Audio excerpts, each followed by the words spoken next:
Enteng DIY Powder Works, powder coating, curing oven, the best of course. Kung hanap mo i-finish na matibay, makintab, maganda, walang kapantay. Enteng DIY, siguradong maaasahan.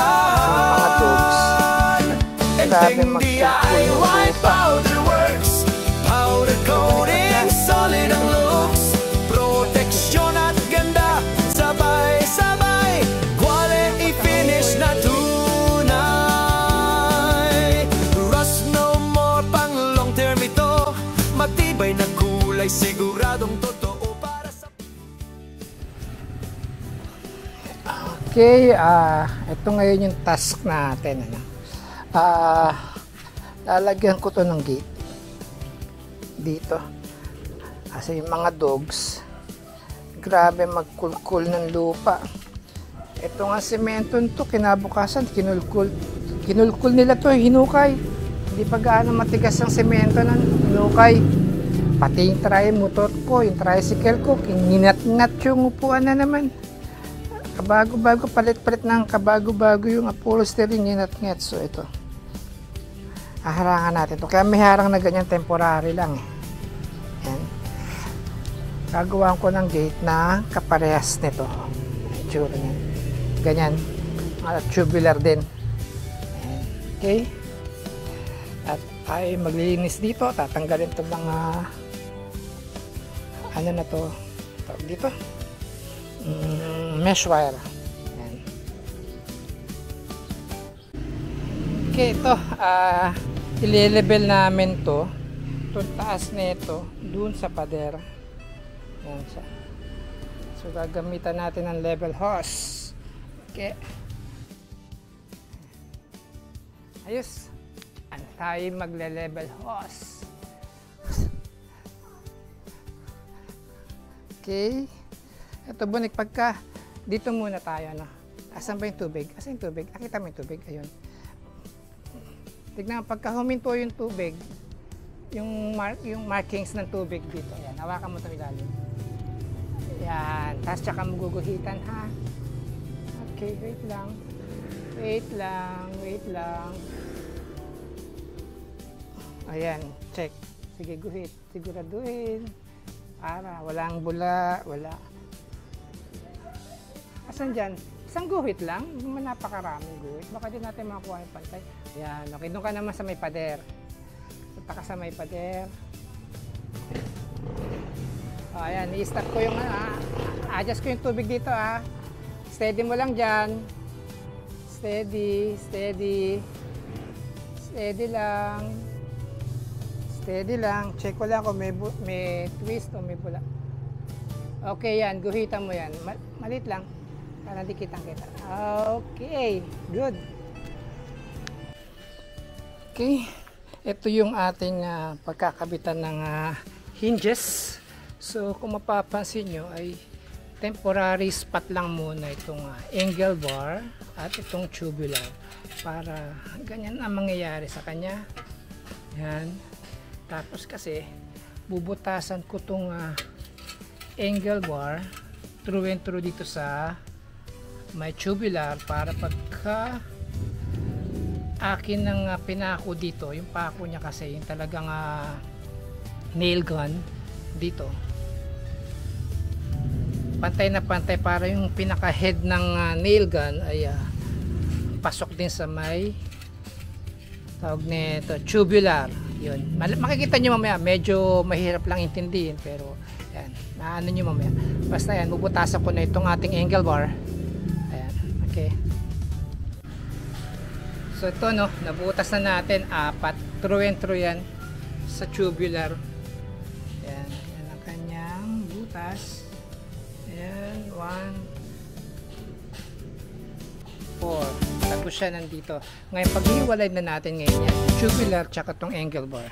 So, nakuha na natin yung perfect na sukat para sa butas ng tubular.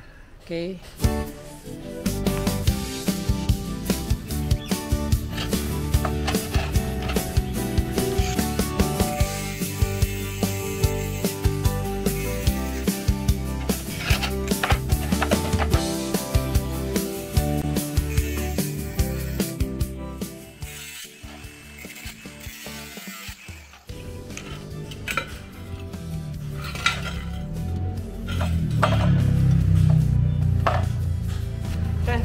pinaghiwalay na natin. Ngayon, ito ay ating ngayong bubutasan na kasing laki nito or malaki pa rito. Bubutasan natin yung tubular. Yan. Na medyo malaki rito. Okay. So, meron tayong hole saw ito. Malaki pa nga ito pero mas okay lang naman siya kasi makalusot lang naman yung pinaka head ng ating pala ng laser. Yan siya. Ibutasan na natin itong ating tubular.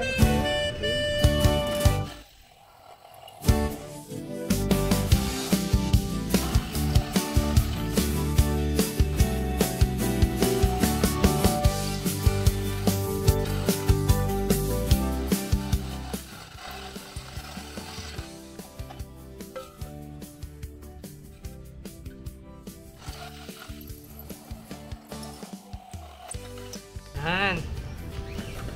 Okay, apat na butas. 1, 2, 3, 4. Okay. Iyan na natin ito. Tutur ko natin, papera natin para hindi na magtuloy ang kanyang kalawang. So okay, ito na no. Gagamitan na natin siya ng nail gun. Ito yung ating nail gun. Ayan. Teka, meron pa siyang basyo. Tanggalin natin yung basyo. Yun, ito. So, lagyan natin ng bala. Lagyan natin ng bala. Ito yung bala niya. Ayan. Tapos, ito natin ating babaril dito. Ayan siya, no? Kikita niyo ba? Ngayon atin nang ipapuputokin o babarilin. Ayan. So, 1, 2, 3. Yun. Yun siya. So, yun na siya ngayon. Kapix na siya. Ngayon, meron ako mga ginuhit dito para makuha ko yung level niya. At, teka, sabi ako martilyo natin. Wala. Ito. Okay. Yan, may mga guhit-guhit na siya. Ayan siya. So, kita niya. Kapit niya, no? Asa na? Ayun. Ayan yung guhit-guhit niya. So, puputok pa tayo ng isa. Tanggalin muna natin yung ating basyo. Yun, labas. So, dito tayo sa baba para mas sigurado. Ito para magsunod, lumapat-dapat sila ng pare-paro. Ayan. So, puputok na naman tayo ng isa. Yun. Tanggal ng basyo. Yun. Mas isa pa. Okay. Saan na tayo ito? Tira ulit tayo. Ayan. Okay. Basyo, tanggal.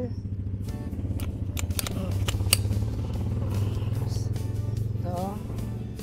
Napakasarap magtrabaho pagka ganito ang ating gamit. Okay, teka lang. Ayan. Binutas ko na itong angle bar para hindi na mapuwersahan pa itong pako. Kaya niya naman butasin ito ng pako. Nga lang, mas maganda na yung may butas na para mas maganda yung kapit niya sa simento. Hindi na mahirapan yung pinakapako. Last one. Okay. Last one tayo. Ito. Last one. Yun. Okay. So, dito natin makikita ngayon kung ano yung gamit ng ating angle bar na binutas. Ay, tubular na binutas. Kunin natin. Asan na ba? Asan yung tubular? Ito. Ito siya, ano? Okay. So, may guwit ako rito. Yan. May guwit din tayo dito sa kapila. Parang pinaka-markings natin. Ayan siya. Oh. Asan na ba siya? Hindi ito. So, pag ganito. Ayan siya. So, ayan, lapat na lapat. Kumbaga yung pinaka butas ng ating head ng ating nail gun ay pasok dito sa ating yan. Nalalagyan ko na rin siya ng turko. Kanina makalawang yan, di ba? Ayan. Yan siya ngayon. So, ispat ko na lang siya rito. Yan. Ganyan siya. So, tingnan natin kung level siya. Okay, good.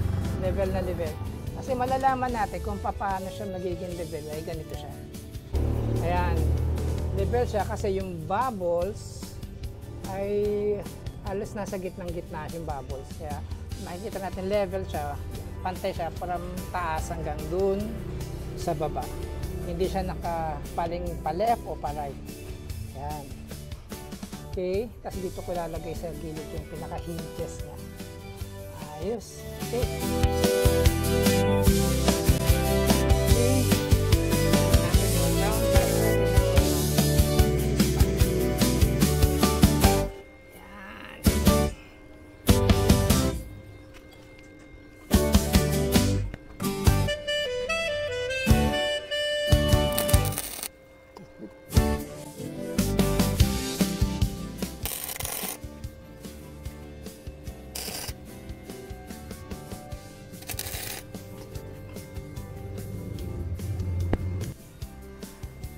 So, yan siya. Welded na siya. Okay. Fix natin na. Tatanggal yan. Matibay na. Matibay na siya. Okay. So, dito ng hinges. Gagawa na lang tayo ngayon na ating mga harang-harang dito. Okay.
Okay, at ito na yung ating pinto. Katatapos lang. Yan.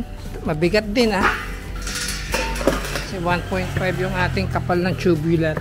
Yan, mabigat. Tapos, lalagyan ko na siya ng hinges dito. Ito yung hinges natin. Dalawa. Yan. Yan siya dyan. Okay. So, i-welding na lang natin yung hinges. Tapos, atin lang ikakabit doon. Tamo. Yan na yung mga aso.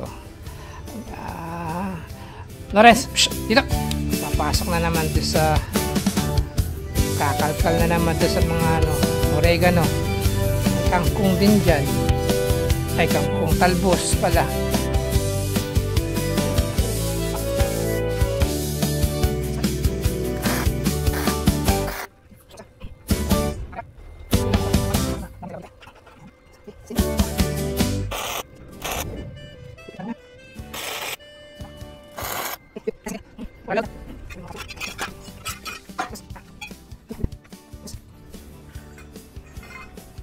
Gawa na lang natin ang lock at ipipix ko na ang aking hinges. Okay, tanggalin muna natin.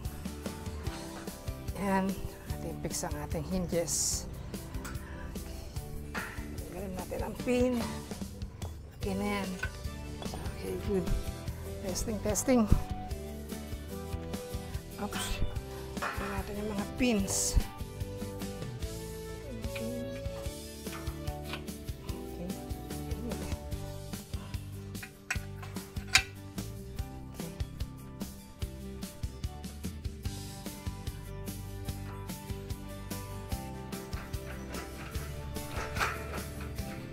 Ayan. bumagsak. Ay, baliktad. Ayun, guys. Ayan siya. Okay, good. Next, ang gagawin natin ay yung kanyang locking system naman. Dito yung lock. Okay, nagawa tayong lock.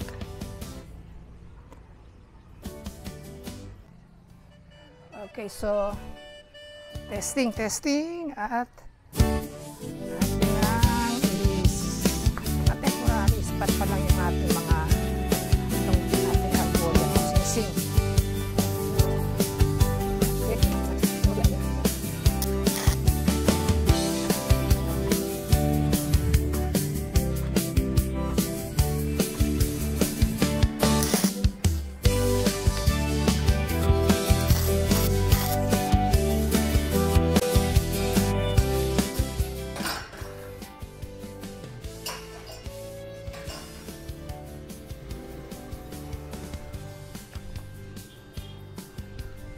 Okay, pwede na yan. At pa-finalize na natin to. Okay, lock. Okay. Yeah. So, okay. Ito na. Ating sander na lang to. Ito na ating pinakalock. Close. Okay.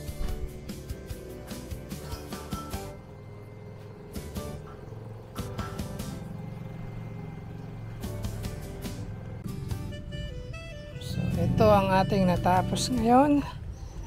Lock nitong ating garden. Ayan. Tapos kaya merong ganito kasi pag nabuhusan ng pundasyon yan, dito na ngayon magiging lagyan ng duyan. Ito saka doon kasi ito matatanggal na yung duyan dito eh. Tanggal na yan. Yes ma, tanggal nito. Yan. Yan, itong duyan na to ay malilipat siya dito. Dun. Hook lang yan. Hook lang katapat nito. Hook. Hook. Oh, pero hindi naman, ikakabit lang naman siya pagka yung maganda panahon. Pero pagka tagulan, yung easy to, easy tanggalin. Sasabit lang dito. Sabit. Sarado na natin itong pintuan ng close. Okay. Ayan ang natapos natin ngayong araw. Okay. Kung kanina kapangit-pangit square mesh lang. Ngayon ito lang.